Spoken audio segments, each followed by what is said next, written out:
How's it going, everyone? I hope you're all doing good. I haven't said that in a while. I used to start off videos by saying that all the time, but anyways, today we're going to be continuing the realistic portrait guide. I'll be showing you how to produce the realistic skin texture. I'll put the footage on screen and I'll explain the process, so hopefully you can take something away from this. Let's get into the video. So in the last episode I had drawn out the eyes and the nose and some surrounding areas, and now it's time to get most of this face drawn in. So whilst this is on screen, I'll go ahead and explain how I produce this texture, and it's actually really simple, but it's also effective. And as always, the real-time footage for this drawing will be on the Patreon page, so I'll leave a link in the description if you want to go check that out. I'm still using the same equipment that I've been using throughout the entire series. This includes a mechanical pencil with some 2B lead, a darker 8B pencil, and then finally the Mono Zero eraser. And so as you can see, I begin by working into this with the mechanical pencil first. Notice how I'm controlling the pencil to create these marks, and also the most important thing to focus on to create a skin texture like this is layering. At first you'll lay down a base layer, and then slowly start to use different techniques to work over it and create different effects.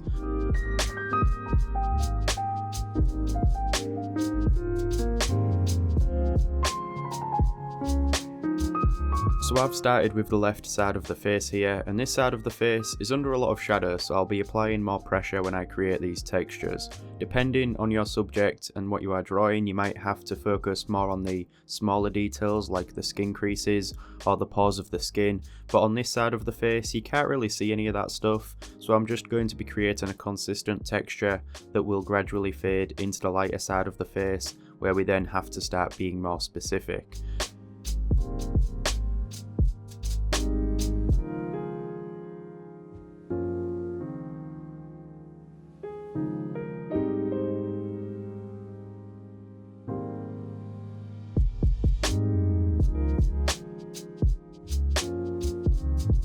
Also, part of the face merges into the beard, the facial hair at the bottom, and I'm not going to go too much into detail with that stuff in this video because I'll just be dedicating a full video to the facial hair anyways.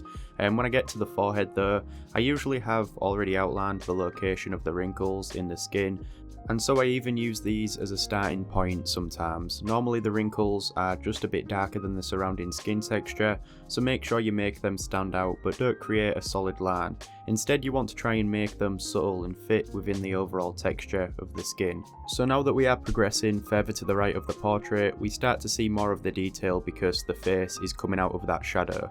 Now, when it comes to all of this texture that we are creating, there's all these pores of the skin and small marks which we have to be aware of. I normally begin by putting down a light base layer, and then I just add small marks in relation to every mark that I see on the skin in the reference image. So it takes a lot of time and attention to be able to draw this out as realistic as possible. You also have to consider how dark you are making these marks because they will come together and create the overall shade on the face in our image. This main part of the forehead, where we see most of the texture, is around the middle, and the texture and details of the skin become less obvious when the subject is under shadow or when there is a lot of light reflecting off the surface. For instance, if we just take a quick look at the reference image that I'm working from, you'll notice that on the left side of the face there's that shadow, and so we don't really have to account for much texture, and the same goes for on the right side of the image because the light is reflecting off the forehead there, whereas in the middle of the image, that's where we can see all of that skin texture and the pores of the skin, the small details which we are going to have to spend a bit of time creating in our drawing. I often use the eraser to make some highlights and often take up a lot of the pencil work to create new textures, but I'll let this play out for a bit so you can study how I do this.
So most of this forehead and other sections of the face have been drawn in, and it's usually at this stage where I take a step back and compare the drawing with the reference image. I darken or lighten certain areas and make necessary alterations.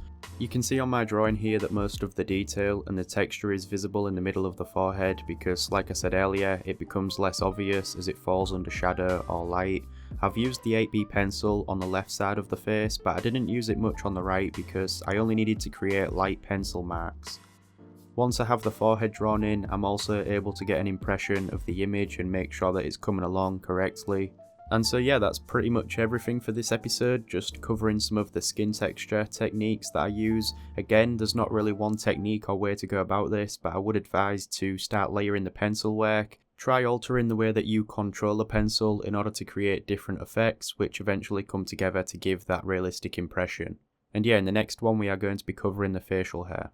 So there we go everyone, that is another episode of the Realistic Portrait Drawing Guide, and in the next one we'll probably be working on the facial hair, so I'll create a tutorial for that as well. I'll just document the entire process and make videos on it along the way so you can follow along. But if you enjoyed this one, please leave a like, subscribe with the notifications on to stay up to date. Thank you to those who support me over on the Patreon page, and thank you for watching this video. That's pretty much everything. I'll see you in the next one.